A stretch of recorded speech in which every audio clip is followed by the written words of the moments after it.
Winter is coming. But before winter comes, I want to talk about the seasonal anime of fall 2023. And in this video, I'm going to talk about the best and worst animes, and some of the best and worst moments from fall 2023. Now let's get into the first anime. 小僧、せいぜい噛みしめろ。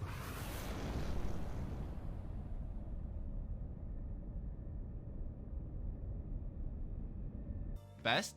Jujutsu Kaisen second season. The second half of the season has lived up to the hype. The manga readers were hyping up the Shibuya arc, and it has been amazing. The fight scenes are peak, the music is strong, and I didn't expect the emotional roller coaster it has put me through. Of course, there was some controversy and dip in animation, which I'll talk about. But regardless, with this season, Jujutsu Kaisen has proven to me that it is a top shonen anime, and you should be watching it. Worst? Mojito. This man is on demon time. He is not a bad character, but his actions just pisses me off. If he is your favorite character in any way, you deserve to be on a list. Worst? Mappa work environment. With this season, animators were coming out about the toxic work environment they were enduring when producing Jujutsu Kaisen. Overworking, minimum compensation, toxic work environment, just to name a few. Mappa is a highly regarded studio with high expectations when they are producing an anime. The quality that is expected from animators is unreasonable, especially with the limited time they have. A staff member tweeted out that episode 17 was only 30% done, which they later deleted and clarified what they meant. They were only able to produce 30% of the vision they wanted for the episode, but couldn't complete it in time. The animation took a dip in quality, but it is still good given the circumstances. It sucks that this is the reality for animators in general, and I hope something will change within the industry.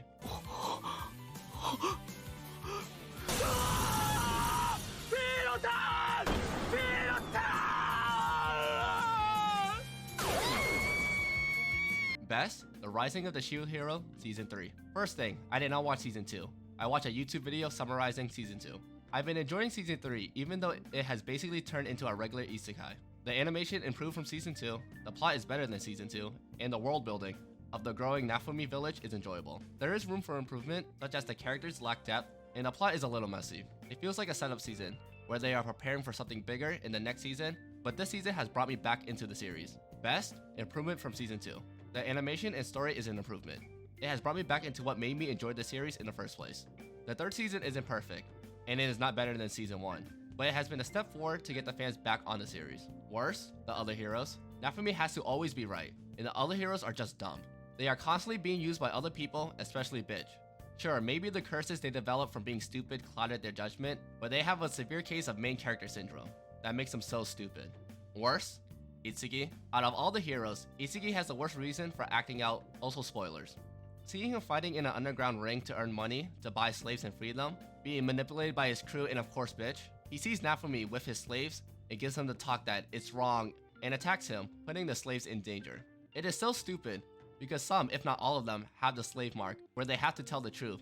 He can just ask if the mistreatment is true. Secondly, if he hates the act of owning slaves, he has contact with the queen, so why doesn't he try to convince her to ban slaves in her kingdom? The curse could have clouded his judgment, but there is other ways to fight for your justice. Also, Princess Bitch is so stupid. She drops the heroes right away, when she could have continued to manipulate them, but I guess you have to continue the plot of getting the heroes back together. 言えません。武装勢力との戦闘中に銃でお尻を撃たれてすごく痛いですとは絶対に言えません。 Best? Spy X Family Season 2. More Spy X Family is always a best for me. I really enjoyed the series and I like Season 2.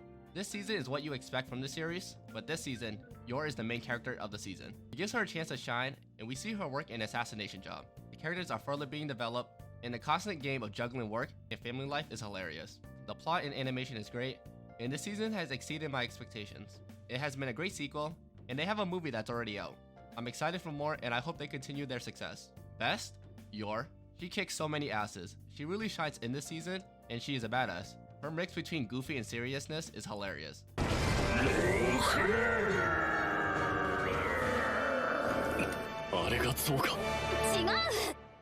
Best? Goblin Slayer 2. Goblins. That's it. Season 2 has continued strong with killing goblins and nothing more. I enjoyed watching Season 1, but I haven't enjoyed Season 2 as much. I think it is still good. I feel like something's missing. What I do like is that nothing feels overpowered. The characters have to work together to succeed, and they are put into bad situations. It feels more of a realistic fantasy setting, where there are no broken abilities or weapons to constantly save them. Goblin Slayer 2 is not bad, but it feels a little basic. Worst? Goblins. Goblin Slayer wants to kill goblins. I wish the plot could have shifted to the group trying to find a way to kill all the goblins, but it is just go there, kill goblins, and repeat. They do have other plots going on, but it leads them to kill more goblins. My main problem with the goblins is their power level in the world. Goblin missions are seen as bottom of the barrel, and only newer adventurers take the missions. We see constantly that the goblins are putting in work on these adventurers. It's just weird that they are seen as weak, but they are killing so many adventurers. Best? World. I like the world building in Goblin Slayer. It feels like an MMO RPG that you will play where it feels more realistic and grounded. 足りないのはもっと重要なものだ。年上のお姉さんだよ。普通はパーティーに一人くらいはいるだろう。色っぽい大人のお姉さんがさ。そうかな。 Best? Frieren's Beyond Journey's End. I was hyped for this anime, and it has exceeded my expectations. The manga is highly regarded, and at the time of me recording this, it is still #1 on my anime list. It's a fantasy anime where it's about the journey and self-discovery, kind of like the first season of Mushoku Tensei. The characters are great, the animation is fantastic, and the music is perfect. This anime will put you through all the emotions, and the world is filled with depth. It is a slower paced show, so don't expect lots of actions, but when there are fights, it is well done. This can be anime of the year, and you should be watching this. Best? Frieren. I love her character. She is a smart character, but is a dunce in social situations. The positions she puts herself in are hilarious, and her dynamic with other characters is great. Also, look at her. How can you not love her? Best? Chest. The chest makes a quick appearance, but I think it's just neat. I saw on Reddit that there was a popularity poll for Frieren, and the chest was voted in the top 5. I'm glad I am not the only one that wants more of the chest. Best? Do you know who I am? During the fight between Frieren and Aura, Frieren puts her in her place. Aura was too cocky, and Frieren pulls her down to reality. Such a badass moment for Frieren.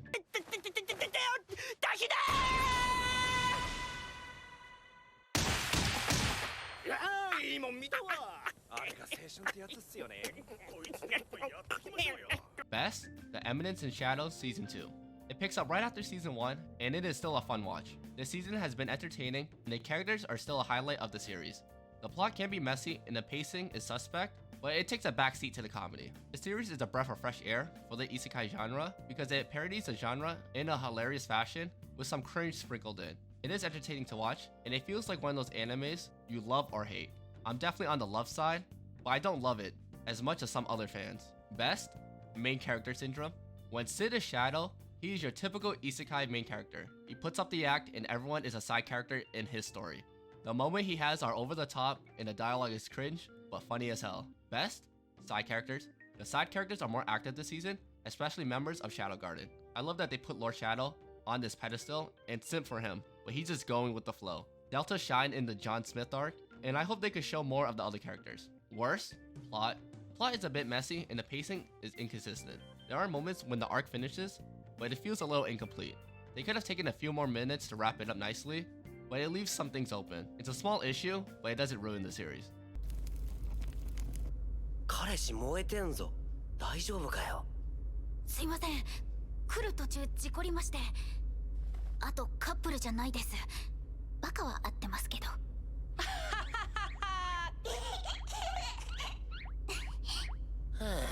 Best? Undead Unluck. This has to be the best under the radar anime of the season. Undead Unluck is a new era shonen jump adaptation that is fire. As a shonen anime, it doesn't compete with some of the best in the genre, but it is a fun watch. The animation and character design looks great, fight scenes goes hard, and the anime just looks great. It can be better with the power level system. It is inconsistent with how strong characters are. It feels like their power level is plot convenient, which sucks for a shonen anime. The characters have room to grow, but the only growth we have seen so far is emotional growth. It lacks some aspects of a shonen anime, but overall as an anime, it is a fun watch that is visually pleasing. Undead Unluck should be getting more attention, and it is a great watch with more episodes coming out. Best? Andy's abilities. The way he uses his abilities to fight was crazy to see for the first time. It was a unique and unexpected way that I would think to use his power. It is visually pleasing, and it is great to see him fight. He also turns Super Saiyan. It puts in the work on the other negators. 仕返しだ。来いよ。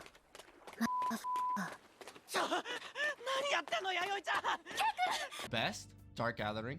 With the second half of the season here, I am still enjoying the series, even though I like the first half more, because I didn't know what to expect. The second half turned into Pokemon. They go somewhere haunted, fight the spirits, and they capture them. It has the villain of the week feel. With stronger spirits, they have a tougher time catching them, and they are put in situations where they might die. It does raise the stakes for the characters, and we get to see different spirits and abilities. I wish they could have developed more of the characters and added some depth to them. The plot is still building up to something bigger. We will have to wait for the next season. Best? Aiko realization. Aiko loves fear, and she goes on these trips to satisfy that. She encounters a spirit where she almost dies, and now has the realization that hunting for spirits is dangerous and she needs to be more serious about it. Instead of being a third wheel, she can learn and be more helpful during these fights. It's a development that needed to happen, and I wonder where she goes from here. Best? Yayoi. Her dialogue alone makes her entertaining. She drops these one-liners and brings some comedy to a dark anime. Worse? Ketaro ignorance. Ketaro and Aiko are dating, and she hints that she wants to make things go further. Of course, Ketaro plays dumb, or is dumb. He is in college and was a shut-in for an extended period of time.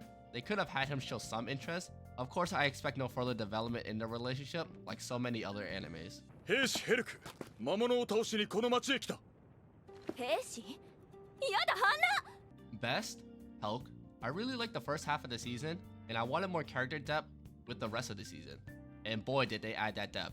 A good portion of the second half of the season is focused on Helck's past. They really dive into it, and it shatters his perfect, overpowered character. He has repressed trauma that he has not faced yet. Other than that, the plot is moving along with this war between humans and demons. The production is still inconsistent, and the pacing is all over the place. The writing can be tidied up, but it doesn't make it unwatchable. The voice acting is on point, but I like that it starts simple, but it peels off the layers the show has. I still like this season, and I hope it gets another season. Best? Pee-wee. He is a cute, ignorant, carefree character that steals the scene when he is in it. Just look at his small bag. Don't you want to pick him up and hug him?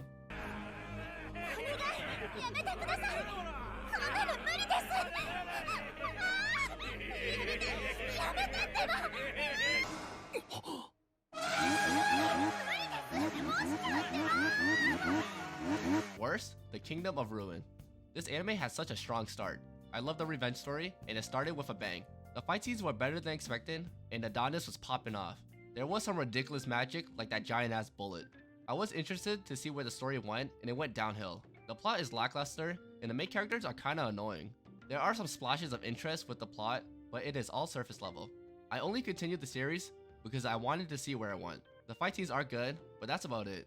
I wanted to enjoy the series more, but I kept losing interest when I was watching it. Worst? Holes. One of the villains had holes in his back, and I hated looking at them. I have a slight phobia of holes being all together like this. It is kind of like that flower with all the spikes in it. When there are so many and all together, it makes me feel uneasy. There is a word for it, but I'm not looking it up, and I don't want to show it, in case other people watching this have that same phobia. Worse? Adonis and Doroka. These two are stupid and annoying. First, let's talk about Adonis. Spoiler warning. Adonis has a chance to revive his master, but chooses not to. The process is happening, and he revives Doroka. He didn't want to bring his master into the shitty world, but why revive Doroka? He had an interaction with her during his killing spree, and she was trying to stop him, asking for peace. He knows she has the opposite ideal of him, and still chooses to revive her. They bickered throughout the series about their ideals, and it gets annoying hearing the same argument over and over. Doroka is annoying because she is pushing for peace between humans and witches, but it's not happening. There has been too much bloodshed, and she's not convincing Adonis since he sees red. Doroka has seen the worst from humans and witches, so I do understand her stance. 俺が白川さんの彼氏だ。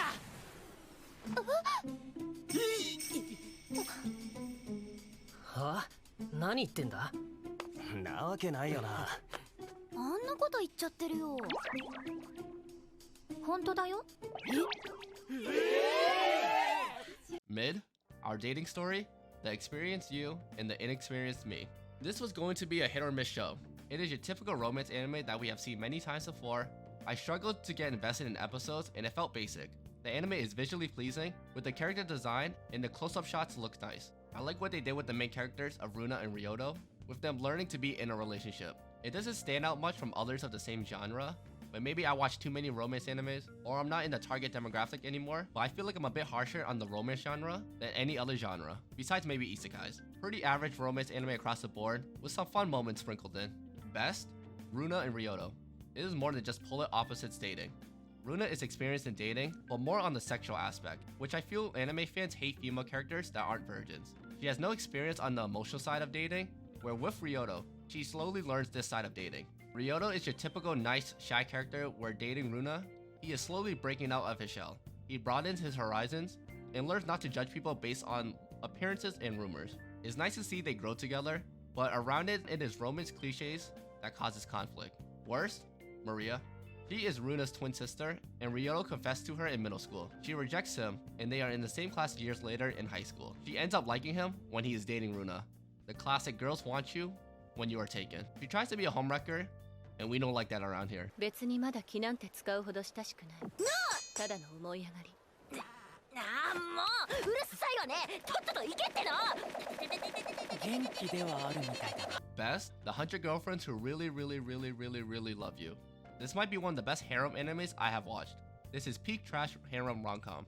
I don't like the harem genre as much as I used to. This one is a parody on the genre with an outrageous plot. It checks all the boxes of cliche harem tropes, but it takes it to 100. I like the slapstick comedy, and the relationship between the girls, it makes them feel more like a family and not a competition. It doesn't take itself seriously, with physics-defining actions and fourth wall breaks. If you don't like harem animes, this won't change your mind. The reason people like the harem genre is so fans can cheer and fight for the best girl. It's like cheering for your favorite sports team. This series is an exception though. There is no best girl, because they are all best girls. Just like watching sports, turn off your brain and just watch and enjoy. I am surprised I enjoyed the series, and I can't wait for season 2. Best? 100 girls. The author of the series says he is committed to having 100 girlfriends. Each girl is unique from each other, and they are the types you see in harem animes. A tsundere, deredere, yandere, kudere, and more. But they are the most extreme versions of that type. We get to know each girl, and they are all the main character. Not one of them feels left out, and there is no clear number one. That's my main problem with the harem genre, is that there's always one or two clear girls, and the rest are just there. I am excited to see this mad lad create 100 girlfriends for Wintaro, and I'm just waiting for the yandere girl. Best? Parody. The advantage of parody anime is that they have more creative freedom with their comedic bits.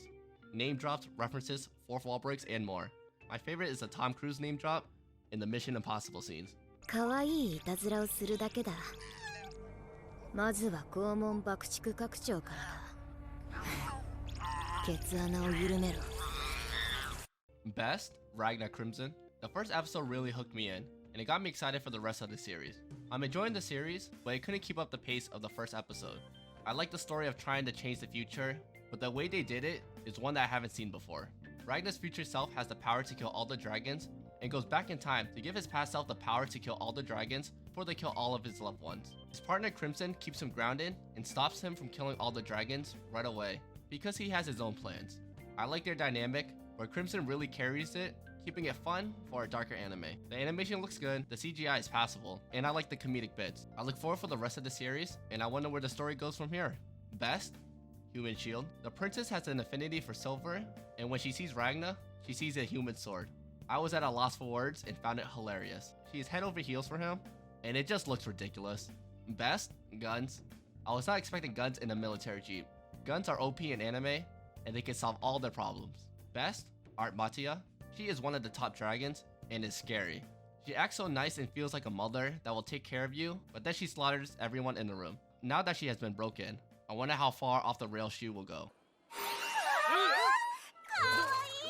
何ですかそのウサギボーカルバニーですよねペットにできるんですかっていうか今喋ってましたよねてか鳥Best? Shangri-La Frontier.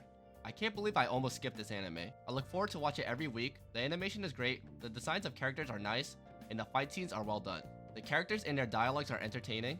We've seen so many animes where they are playing a VR game, but there is something about this one I really like. It has the same cliches of others in the same genre, but it does it well, and Raku enjoys playing the game since all he did was play shitty games. It makes me feel happy since as a gamer, I felt that feeling before, and is striving for that feeling in a game again. This is my favorite anime of fall 2023, and I can't wait for the rest of the series. Best? Emerald. She is my favorite character. Her dialogue and antics with Sanraku are always enjoyable. I am not usually a fan of the cute sidekick guy, but Emerald hits different. Best? Bird Mask. The reason I almost skipped this show was because of the bird mask. I thought it was a human-animal mix and not a character design in a video game setting. The facial expressions of the mask is hilarious, and it works for this anime. I'm glad I gave the show a chance. Best? Newbies. Shangri-La Frontier is one of the biggest games in their universe. We see minor characters teaching their friends or girlfriends how to play the game, and there are subtle moments where the newbie would draw their weapon at a player, only to be stopped by their friend. I found it funny, and we all been there, on either side of teaching or learning a game from a friend. I also like that players have different goals in the game, since there are different ways to play the game.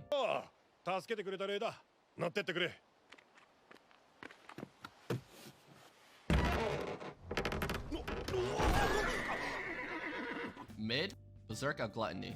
This is the definition of mid. The animations, the fights, the characters are all average. There are some moments to keep your interest, but they quickly disappear. The plot of having 7 deadly sins and how it affects the user is interesting, but it doesn't expand on them more, if there are more to the abilities. The pacing is fast and the side characters are just NPCs. There is potential with the world building in the initial plot, but it doesn't take advantage of it and it leaves it all surface level. I should have dropped the show, but I wanted to see where it was going. It went how I expected for a dark fantasy anime. It is so mediocre, I'm having trouble thinking of best and worst moments. リファ様のためよ。当たり前でしょ。そうか。何すんのよ。あ、バカに折檻するだけだよ。Best?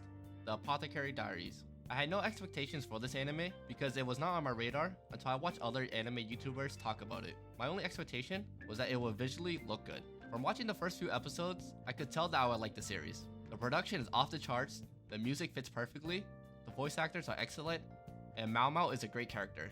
I love the chibi moments, and the dialogue between characters are great. It adapts this time period well, and I enjoy the plot.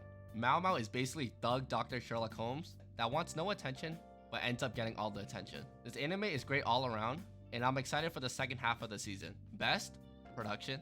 This anime looks amazing, from characters to backgrounds. The use of brighter colors to make it pop is great. There is no denying that this anime has some of the best production. Best?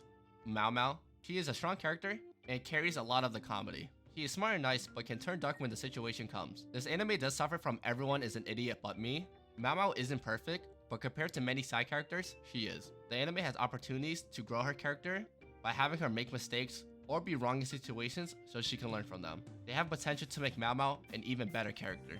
彼女も君も視線がこちらを向いていないのは盗撮だからさ。当たりだ。雨宮先輩に踏まれたいって同僚が送りつけてきたんだ。いい趣味だな。Best? Kamonohashi's Forbidden Deductions. Before watching this, I wondered if it would be a serious or comedic detective anime. It's a mixture of both, but it leans more towards a comedy. Ron is an oddball with crazy antics, while Toto reacts to it. It happens multiple times each episode, and it does get a bit tiring. Ron is Sherlock Holmes and solves the case almost instantly, while he leaves Toto to solve it too. This anime is fine with some moments to keep you invested. It is a new case of the week structure, with a bigger case slowly building up. If you like the mystery detective genre, this is not the one for you. It is a fun, lighter, turn off your brain, and enjoy type. I have enjoyed it enough to watch the second season when it comes out, but I do see why people may not enjoy this anime. Worst? Under Pressure. After finding the culprit, Ron pressures them to kill yourself! It happens every time, and Toto has to stop it. It is always a close call. He should know it will happen and prepare for it, but doesn't. Ron was doing this before he partnered with Toto, and no other cops or detective could stop this. Toto doesn't even do much to stop the culprit from ending it before they turn to their regular self. It baffles me that police and Toto don't prep for it. Best? ODM gear. Spitz is investing Ron to see if he is still solving crimes again. They have an exchange and turn into allies. Spitz makes his exit like he's in Attack on Titans. あなた、アガクラの名を背負うつもりはありませんか？ミドルネームならいいよ。いいえ、先宮の方をミドルネームにするべきです。なんだこの頭の悪い会話。Best? Dead Mount Death Play, Part 2. The second half of Part 1 left a bad taste for me. I felt it finished sluggish, and the pacing was all over the place. Part 2 was on a short leash for me, and I really liked Part 2. We could see what they were building up to, and the movement is happening. The different organization plans are overlapping with each other, and the crazies are about to fight. The mysteries of the show is slowly unwrapping, and the pacing is better. The enemies feel like a threat to our main characters, and the fight scenes are entertaining. Part 2 has reeled me back onto the hype train, and I can't wait to see what else it has in store. Best? Crazies. Characters are crazy, and that is an understatement. Just when we meet a crazy character, they introduce a crazier one the next episode. Corpse God and Misaki are too calm when dealing with these characters, but they are also insane, so these characters seem normal to them. Their character designs are still great, and it makes me question how crazy is too crazy. Worse? Polka Shark. Part 2 had a more serious tone than Part 1. There were less chibi moments, which I enjoy, and I need my dosage of chibi Polka Shark moments. こうなっては私がベルグリス様のものになるほかありませんわね。 Best? My daughter left the nest and returned an S-rank adventurer. It is a simple fantasy anime that shines through voice acting, world building, and vibes. The animation is the worst part of the anime, but I find it a bit charming. The characters are great and I like the story. A retired adventurer raising an orphan as his own, and she becomes an S-rank adventurer. I enjoy these plots where the adventure is over and we see the after story. It is a cozy anime where we root for characters to come together and be happy. I definitely like this anime more than most, but I'm a simple guy. This isn't the best or worst anime out there, but it's a simple good vibes anime. Best? Angeline. The voice actor killed it and captured the character perfectly. Angeline is a daddy's girl, and she acts like a child around Belgrieve. The moments between them are so sweet, and it is the best when they are together. Best? Belgrieve. He is a great dad. He has so much love and care, but will keep Angeline grounded to make her learn an important lesson. He is the cool dad that all your friends like. 心地いい風だ。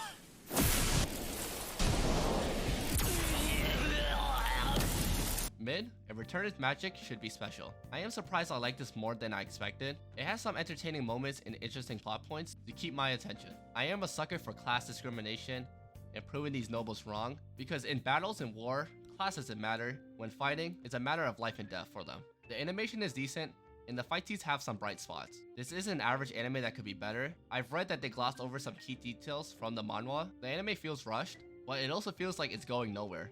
The plot is running in place. It has been announced that a second season is coming, and I will give it a chance, but it will be on a short leash. Worse? Montage. The last episode has a montage at the end that skims over multiple chapters. It covered plot points and world building in 30 seconds. That is never good for an anime, and it's weird that they did that with the announcement of season 2. Maybe they did it before season 2 was greenlit, but they are really trying to speedrun this adaptation. Worse? Deja vu. The Zir was sent back in time and is trying to prevent the future where his friends die. There are moments early on where he acknowledges some comrades in events. I would have liked more of these moments with quick flashbacks of how it went in the other timeline. The Zir uses his knowledge to help his comrades grow stronger and to win events. I just wanted to see flashes of how he experienced these events for the first time, or acknowledging how he is changing the decisions and moments from the other timeline. ここは機密事項ですからむやみな撮影は許可できません。なので写真は撮影ブースでお願いします。やったー！あるんだ。 Mid? Shy? Shy is an interesting anime. It is a superhero anime that focuses on different aspects of the genre.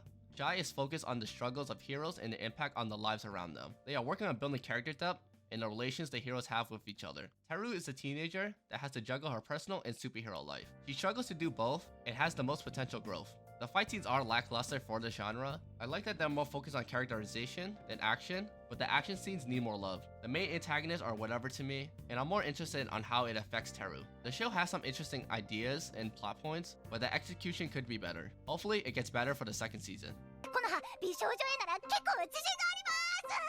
こう見えてもこの葉デイリー荒らしまくってるんですよ。1000位あたりはつかない。こいつアホタブレット。なんだこれ PDA ってやつ Best? 16-bit sensation, another layer. This anime piqued my interest at the beginning of the season. I was interested in the plot of making Bishoujo games in the 90s and seeing the old technology. It had did the gaming and Bishoujo industry justice on how they were created. When they are in the 90s periods, it feels like we are there. The visuals and the score are great. I like the characters and their designs. There are many entertaining, humorous moments and plot points to keep you drawn in. The anime stays strong plot-wise, but it falls off the last couple episodes. Some of the themes introduced doesn't work, and it stands out in a bad way. Even with the lackluster finish to the series, I enjoyed the series, and it deserves some more attention. Best? References. We see some real animes and games. I love references, and they show Persona 5, one of my favorite video games ever. Best? Tech advancement. Technology has come a long way. I smile when Mamoru is going on about the specs of a new PC, and it puts some perspective on how far tech has advanced. I love the bit of Konoha trying to show off her iPad to the staff, but something always goes wrong and it never works. Also, her struggle to adapt to the old technology to create the waifus. Worse, Konoha screams. She screams like she's Asa from Black Clover. It does get annoying, but it doesn't take away from the series. なんか見覚えある。赤龍首ないけど赤竜だよ。兄さんこの間倒してなかった？あれが化けて出たんじゃないの？バカ言え！バグに決まってんだろ。 Mid? Good night, world. This is a Netflix anime that is interesting. It is a cross between Sword Art Online and Inception. The animation is good and I like the art style. There are weird moments and plot points, but it works for this type of anime. The characters are hit or miss for me.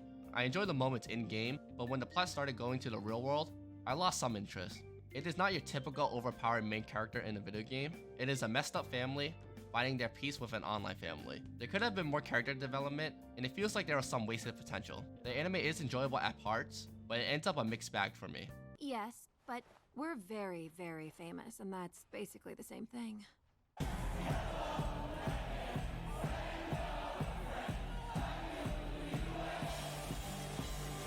Best, Scott Pilgrim takes off. Does this count as anime? That's a stupid question I kept seeing on Twitter when this came out. I don't know the answer, but I am counting it. As a fan of the movie, I was excited for this. Most of the cast were voicing their characters, and the aesthetic of Scott Pilgrim would fit as an anime perfectly. I really like the direction they went in. The voice acting is good. I like the art style and animation. They have a ton of references to gaming and pop culture, which is always a win. The complaints I had were that Scott is missing for 2/3 of the series, and this project felt a little unnecessary. The movie ended perfectly, where we didn't need more. Everything was wrapped up nicely. I am glad that this came out, and I enjoyed it, but they did leave it open for a second season. But I would be fine if they left it as it is. And now I want to talk about the animes I didn't finish watching. Best, Pluto.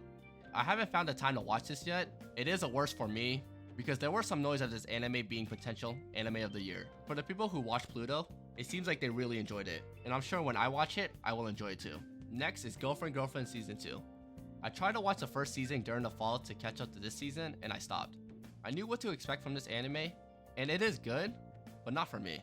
There are great moments, but this is one of those animes that is good, but I'd rather watch clips from it than a full episode. ねえ、レイ。あなたっていわゆる同性愛者なわけ？ Correct! Next is I'm in love with the Villainess. Just like Girlfriend, this is a good anime that I'd rather watch clips from than a full episode. The clips I watch are great, and I know this is an enjoyable anime. I'm just over the Villainous genre, even though most of them are good. Best? Gay. I use that clip because it's great, but the rest of the scene is amazing. It tackles sexuality in a real and informative way. I was surprised, and I commend the way they did it. Next is, I'm giving the Disgraced Noble Lady I rescued a crash course in Naughtiness. I might have dropped the show too quickly. I knew what to expect from it from the first episode, but it falls in the category of good anime that I'd rather watch clips from. The hijinks are entertaining, and I probably would have enjoyed the anime if I kept watching the season. Worst, a girl and her guard dog. I was harsh on my initial thoughts on this series in my last video, but many people shared my same opinion. The scores are very low, and it seems the production was not all the way there. I'm glad I dropped this anime. It looks like I wasn't missing out on much. Lastly, the Demon Sword Master of Excalibur Academy. I usually like this type of anime, but this one was below average for me. There was nothing that made me want to come back for the next episode. There are many animes like this that do it so much better. Now here are the animes I didn't watch that people seem to really enjoy. The Vexations of a Shut-In Vampire Princess, Overtake, MF Ghost, Migi to Dali, the Yuzuki Family's 4 Sons, and Under Ninja. These animes flew under my radar, and by the time I noticed them, I was too lazy to start them. And those are the best and worst animes of fall 2023. I definitely could have added more best and worst moments for each anime, but I wasn't in a rush to try to finish this. I also didn't want to make this video extremely long. This definitely has been a great season of anime, and it ended with a bang for the year. Fall 2023 might be the best seasonal anime of the year. Fall definitely has some heavy hitters, and what a way to end 2023. I definitely want to keep this YouTube journey going. I definitely want to improve on making my videos better and getting them out more quicker. I hope you had a great New Year's, and here's to 2024. I'll see you in the next video.